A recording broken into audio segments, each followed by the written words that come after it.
Hello students, welcome to our BPS online classes. So students, today we are starting a new chapter in your English Moments book and the chapter name is The Adventures of Toto. Okay तो अपन देखते हैं कि टोटो कौन था, क्या था, उसने क्या क्या किया था, क्या नहीं किया था, ये अपन को इस चैप्टर में देखने को और सुनने को मिलेगा. So students, let's start. I am starting from this point.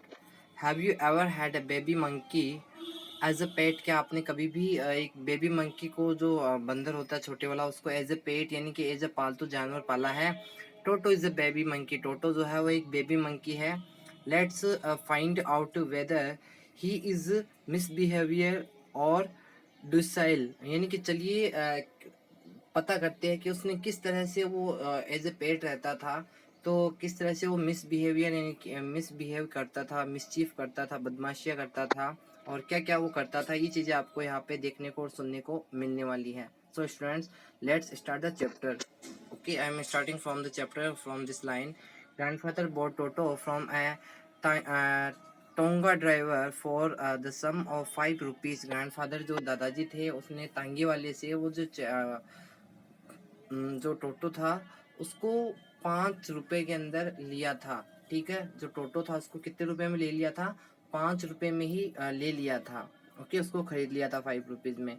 That the tonga driver use to keep the little red monkey tied to a filling throw, and the monkey looked so out of place there that grandfather decided he would add the little fellow to his private zoo.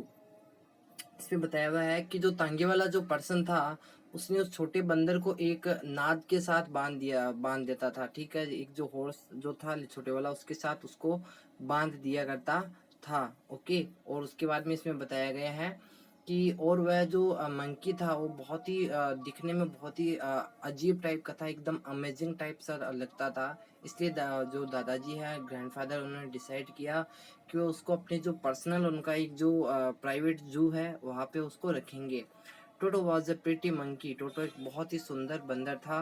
Okay, his bright eyes sprinkled with mischief beneath deep set eyebrows, and his teeth, which were purely white, were very often displayed in a smile and frightened the life out of elderly algo Indians ladies.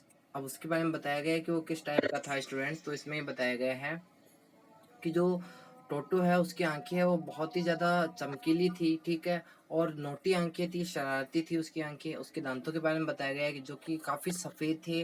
जैसे जो algo Indians होते हैं उनकी जो half as की जो ladies होती है, ठीक है, करीबन अधेड़ जिसको बोला जाता है, 30 से 35 साल की जो लेडीज़ होती है, 30 साल के आसपास की जो लेडीज़ होती है एज की, उनकी जो आंखें होती है, उन्हें देख के वो डर के मारे जान निकल जाती थी. मतलब उसकी आंखें इस तरह से थी कि जो एल्गो इंडियंस होती है, वहाँ की जो लेडीज़ होती है लगभग 30-35 साल की, तो उनकी आंखें जैसे डरावनी होती है, जिनको देख के डर लगता है, वैसे उसकी आंखें काफ़ी नोटी थी. ओके, आगे इसमें बताया गया है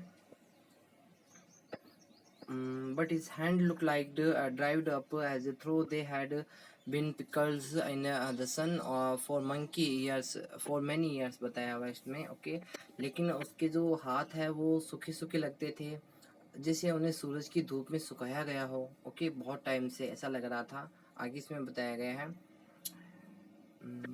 yet his fingers were quick and wicked. लेकिन उसकी जो अंगुलियां है वो काफ़ी फुर्तीली और शरारती लग रही थी. And his tail while adding to his good looks, grandfather believed a tail would add to anyone's good looks, also served as a third hand. मतलब उनके बारे में बताया गया, उस मंकी के बारे में बताया गया, इसकी उसकी जो उंगली फिंगर्स थी वो तो काफ़ी फुर्तीली और नोटी थी, बट उसकी जो पूंछ है वो काफ़ी गुड लुकिंग थी, और मतलब उसका लुक और अच्छा कर रही थी. और उसके में बताया गया है कि उसके तीसरे हाथ का भी काम कर रही थी. जो उसकी जो टेल थी वो उसकी थर्ड हैंड का भी काम कर रही थी. इसके अलावा जो दादाजी थे उनको उस पर ट्रस्ट था कि पूंछ है वो किसी की भी सौंदर्य को, किसी की भी ब्यूटी को बढ़ा सकती है और ज़्यादा, ये उनका विश्वास था उस पर। आगे यहाँ से बताया हुआ है, he could use it to hang from a branch and it was capable to scooping up any delicacy that might be out of reach of his hands। इसके बारे में बताया गया है कि उसकी जो पूंछ थी वो किसी भी एक जो टहनी होती थी, ब्रांच होती थी, उस पर लटकने में उसकी हेल्प करती थी, वो लटक सकता था इजीली। और जहाँ उसके हाथ नहीं पहुँच सकते थे वहाँ वो अपनी जो पूंछ थी, अपनी जो टेल थी, उसके द्वारा वो फूड है वो ले सकता था, अपना खाना ले सकता था। आगे इसमें बताया गया students, grandmother always fused when grandfather brought home some new birds or animals, so it was decided that Toto's presence should be kept a secret from her until she was a particularly good mood. Grandfather and I put him away in a little closest opening into my bedroom wall, where he was tied securely, or so we thought, to a peg fastened into the wall। इसमें students ये बताया हुआ है कि उसकी जो secretly वो उसके लेके आए थे। इसमें बताया गया है कि दादाजी जो है वो जब भी कोई नया बर्ड या कुछ भी लेके आते थे तो उनकी दादी जी है वो बड़ा गुस्सा करती थी, हंगामा करती थी।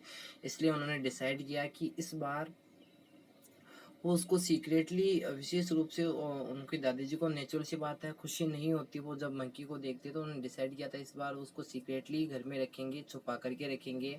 और दादाजी ने है, दादाजी और लड़का खुद जो राइटर है वहाँ पे वो कह रहा है कि मैंने खूंटी के साथ अपने कमरे की दीवार में खुलने वाली जो कोठरी थी उसके पास उसको पक्की तरह से बांध दिया था, ये उन्होंने बताया हुआ है।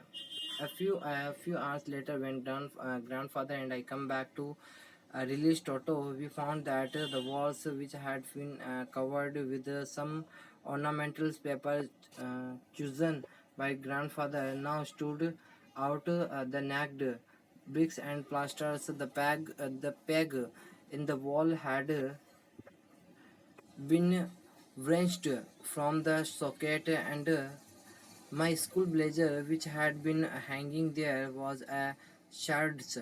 ओके, तो इसमें बताया हुआ है कि कुछ ही टाइम बाद में, कुछ आवर्स बाद में, जब दादाजी और मैं, वो बता रहे राइटर, कि टोटो को खोलने के लिए वहाँ पे गए तो हमने देखा कि जो दीवार है या जो खूंटी है वो उखड़ी हुई थी। दीवारों पे जो लगे हुए सजावट के कागज़ या जो भी सामान थे उनको फाड़ दिया गया था, उनको तहस नहस कर दिया गया था। और जो राइटर वो खुद ये भी बताते हैं कि जो मेरे स्कूल का जो ब्लेजर था जो कि वहाँ पे दीवार पे लटका हुआ था, उसे टोटो ने उसके चिथड़े कर दिए थे, उसके काफ़ी तरह से उसको ख़राब कर दिया था। आगे बताया जा रहा है कि वो सरप्राइज़ था, जो राइटर है वो कह रहा है कि मैं सरप्राइज़ था कि दादाजी न जाने क्या कहेंगे, परंतु दादाजी ने कहा कि चिंता की कोई बात नहीं, वह टोटो के इस काम से प्रसन्न प्रतीत होते थे। उन्होंने कहा कोई बात नहीं है। I wondered the what grandmother would say, but grandfather don't worry, he seems pleased with Toto's performance. यानी कि उनको पहले ये डर था कि दादी जी क्या कहेंगी, लेकिन दादाजी ने कहा कोई बात नहीं है, और वो उसके परफॉर्मेंस से काफ़ी इतना ज़्यादा नाराज नज़र नहीं आ रहे थे। आगे स्टूडेंट्स इसमें बताया हुआ है, his clever sad grandfather, given time, I'm sure he could have tied the torn pieces of your blazer into a rope and made his escape from the window। यहाँ तक बताया हुआ है स्टूडेंट्स। तो इसमें बताया हुआ है कि ही इज़ क्लेवर, दादाजी कहते हैं कि टोटो जो है वो होशियार है, यदि उसे टाइम मिलता है तो यह आप तुम्हारा जो ब्लेजर, यानी उसको मुझे कह रहे थे राइटर को, वो कह रहे हैं कि और दादाजी ने मुझसे कहा कि अगर उसी को ये टोटो को ये टाइम मिलता है तो तुम्हारे ब्लेजर के टुकड़ों को बांध कर रस्सी बनाकर खिड़की के रास्ते बचकर निकल जाता। तो दादाजी है वो उसको, लड़के को बताते हैं राइटर को कि भाई टोटो इतना भी ऐसा नहीं है, अगर टोटो चाहता तो तुम्हारे इसी ब्लेजर के सहारे उसको रस्सी बना करके यहाँ से भाग सकता था। आगे इसमें बताया हुआ है, his presence in the house still a secret, उसकी जो घर के अंदर जो प्रेजेंस थी वो अभी भी सीक्रेट थी। Toto was now transferred to a big cage, okay, in the servants quarters where a number of grandfather's pets lived very sociably together, मतलब टोटो को अब जो नौकरों के कमरे में एक बड़े से पिंजरे में रखा गया था। दादाजी के वहाँ बहुत से जो पालतू पशु है वो वहाँ पे रहते थे एक साथ। जैसे उनमें कौन कौन थे? टोटोज थे, ओके, पेयर ऑफ रेबिट्स थे, टेम ऑफ स्क्वायर्स थे, और for a while my PAT got. तो इसमें क्या क्या बताया गया उनमें, वो इसमें बताया हुआ है कि वहाँ पे एक कछुआ था, एक जोड़ी खरगोश थे, पालतू जो गिलहरी थी वो थी, और जो राइटर वो कहते हैं कि एक मेरी पेट जो बकरी थी वो भी वहाँ पे थी, जो साथ में मिलकर के रहते थे, ओके। बट आगे इसमें बताया गया है, but the monkey would not allow any of his companion to sleep at night.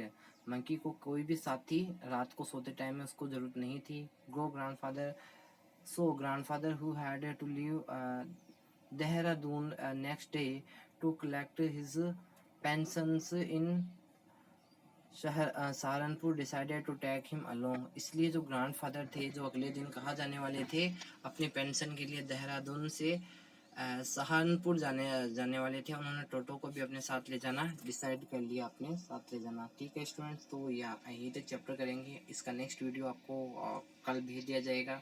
So okay students, have a nice day and see you for tomorrow.